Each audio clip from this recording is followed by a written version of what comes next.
Hello students, welcomes to Paika defence academy.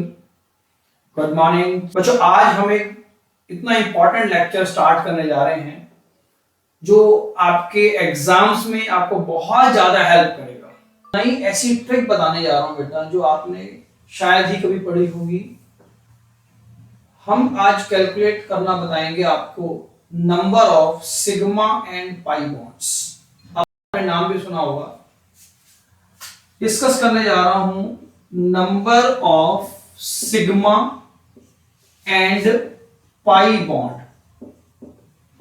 Sigma और pi bond को discuss करने जा रहा हूं। Very important topic.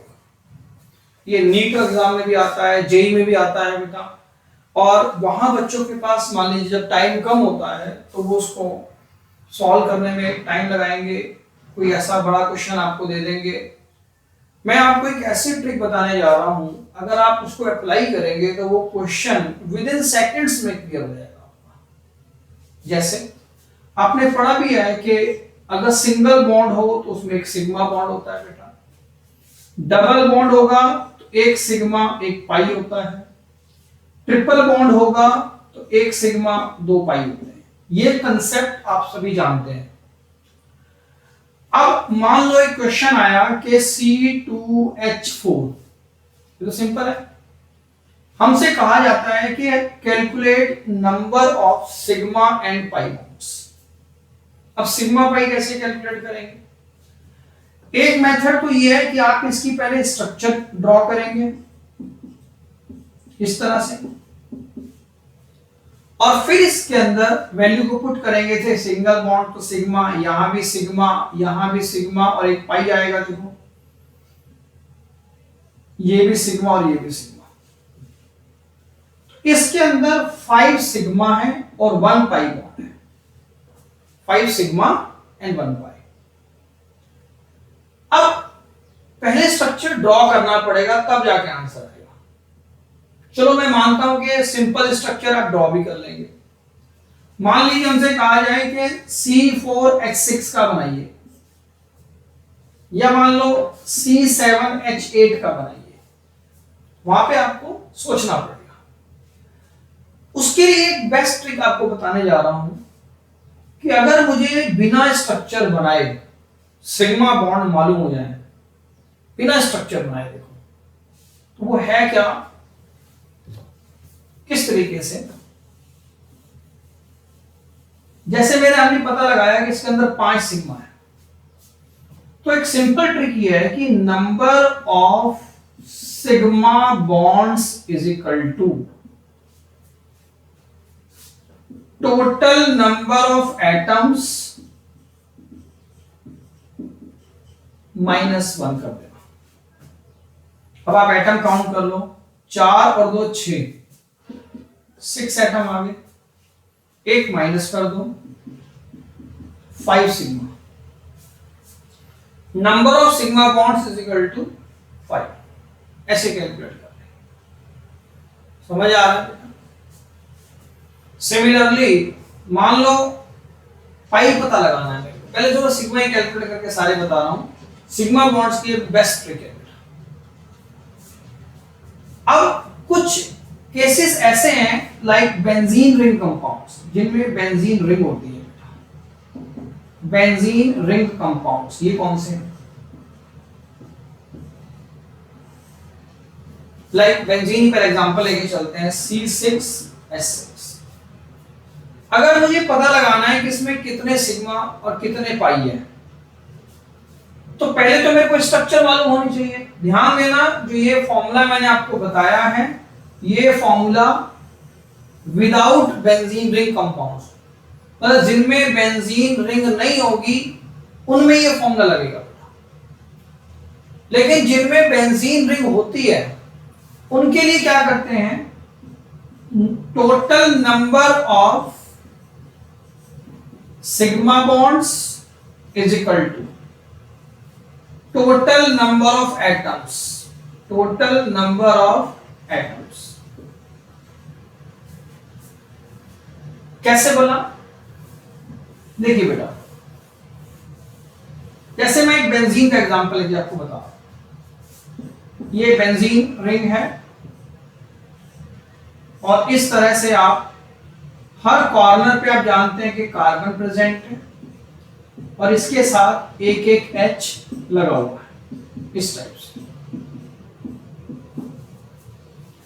अगर आप नॉर्मली कैलकुलेट करते हो तो 1 सिग्मा 2 3 4 5 6 सिग्मा ये हो गए। एक इधर 7 8 9 10 11 12 कितने सिग्मा आ गए बेटा? 12 सिग्मा। और मैंने क्या फॉर्मूला बताया आपको? Total number of atoms is equal to total number of sigma bonds. Atom कितने हैं? 6 और 6 12। 12 एटम तो सिग्मा भी 12। यहां पर सिग्मा 12 है। अब एक क्वेश्चन ये आएगा कि चलो बेंजीन तो एक सिंपल कंपाउंड है, हमें कैसे पता लगेगा कि कौन सा कंपाउंड बेंजीन रिंग वाला है, मतलब एरोमेटिक कंपाउंड है, और कौन सा एरोमेटिक नहीं है? जैसे मैं ये कहूंगा कि C7H8 है, C7H8। अब मेरे को फाइंड करना है कि ये बेंजीन रिंग वाला कंपाउंड है या सिंपल है, यानी कि एरोमेटिक है या एलिफेटिक है। तो उसके लिए एक जनरल फॉर्मूला होता है बेटा, CnH2n minus 6m, where n की जो वैल्यू है ग्रेटर देन और इक्वल टू 6 लेंगे, और जो m है ना, m का मतलब होगा number of rings, number of rings. ध्यान देना, अगर मैं यही फॉर्मूला इस कंपाउंड के लिए लगाता हूं, मान लो C6H6 के लिए अप्लाई करते हैं, देखो तो कैसे चेक करेंगे? यहां पे वैल्यू पुट करो, C6 आ गया, H कितना आएगा बताओ? 2 into 6 आ जाएगा, n की वैल्यू 6 रख दी, माइनस, अब मुझे इतना बताइए, मुझे H6 लाने हैं तो m कितना मल्टीप्लाई करूं यहां पर? देखो 2 6 जा 12 माइनस 6 करेंगे तो 12 माइनस 6 6 आ जाएगा, मतलब यहां पे m को 1 पुट करना। अगर मैं m को 1 पुट कर दूंगा बेटा तो ये क्या बन जाएगा? C6H6। तो क्या आंसर आ गया? C6H6। क्लियर हो गया मेरे ख्याल से? तो देखो बच्चों, सिंपल सी बात ये है, क्वेश्चन सभी बच्चे कर लेते हैं। ये जो टॉपिक है ये आपको टाइम सेविंग टॉपिक बता रहा हूं। बेंजीन तो एक सिंपल स्ट्रक्चर है। अब हमसे कहा जाता है कि C7H8 में निकालो, तो आपने क्या करना है? बहुत सिंपल, क्या आप इस वैल्यू को इसके अंदर पुट करके देखिए। देखो मैं रख के दिखा रहा हूं, यहां पर C7 आ गया, H 2 into 7 आ गया, माइनस 6 इंटू, अब बताओ कितना मल्टीप्लाई करूं कि C7H8 बन जाए? 7 2 जा 14 माइनस 6 करोगे तो 8 आएगा। इसका मतलब यहां पे ये 1 होना चाहिए। तो ये एक रिंग है और इस रिंग में ध्यान से देखना, ये बेंजीन रिंग कंपाउंड है और यहां पर 6 कार्बन तो ये वाले हैं और एक 7 ये वाला आ गया। अब कितने सिग्मा है इसके अंदर? 7 और 8 15, 15 सिग्मा है। मेरे ख्याल से आपको क्लियर हो चुका होगा बेटा। दूसरी बात, अगर हमें पाई बॉन्ड कैलकुलेट करने हो, पाई बॉन्ड के लिए देखो m की वैल्यू पे डिपेंड करेगा। लाइक दिस, अगर मैं कहूंगा कि m की वैल्यू 1 आएगी तो मतलब 3 पाई बॉन्ड आएंगे। देखो m 1 आया है, पाई कितना है बेटा? 3 पाई बॉन्ड। m की वैल्यू अगर 2 आएगी तो 5 पाई बॉन्ड, m की वैल्यू 3 आएगी तो 7 पाई बॉन्ड, m की वैल्यू 4 आएगी तो बेटा 9 पाई बॉन्ड्स। इस तरह से, हालांकि जैसे मान लो एक एग्जांपल और देता हूं आपको मैं, C10H8, C10H8 है। अब आप चेक करो कि कितने सिग्मा कितने पाई है। क्या ये इस फॉर्मूले में फिट होगा? मेरा फॉर्मूला क्या था? CnH2n माइनस 6m, ये फॉर्मूला है। हम वैल्यू पुट करके चेक करते हैं बेटा। देखिए C10H2 इंटू 10 माइनस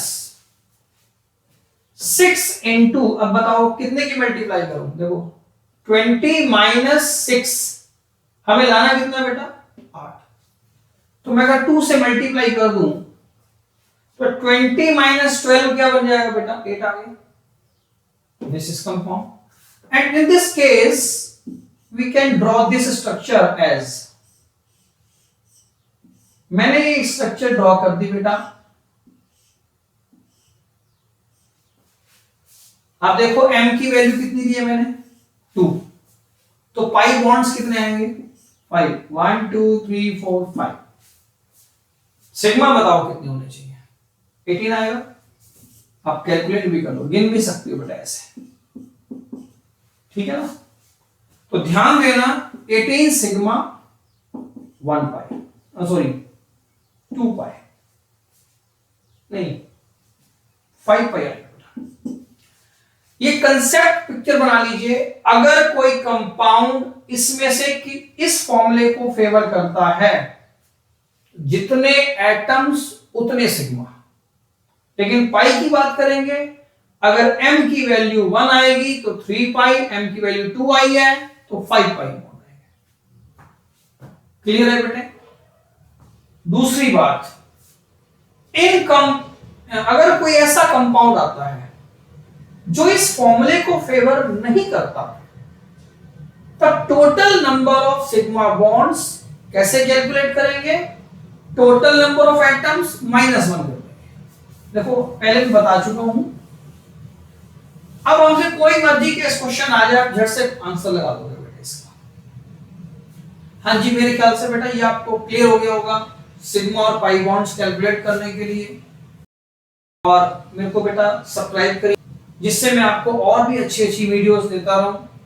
और आपकी जो टफ क्वेश्चंस होते हैं या जिन क्वेश्चन को करने में टाइम लगता है, उनको इजीली कैसे करें, तो वो आप कमेंट में भी लिख सकते हैं।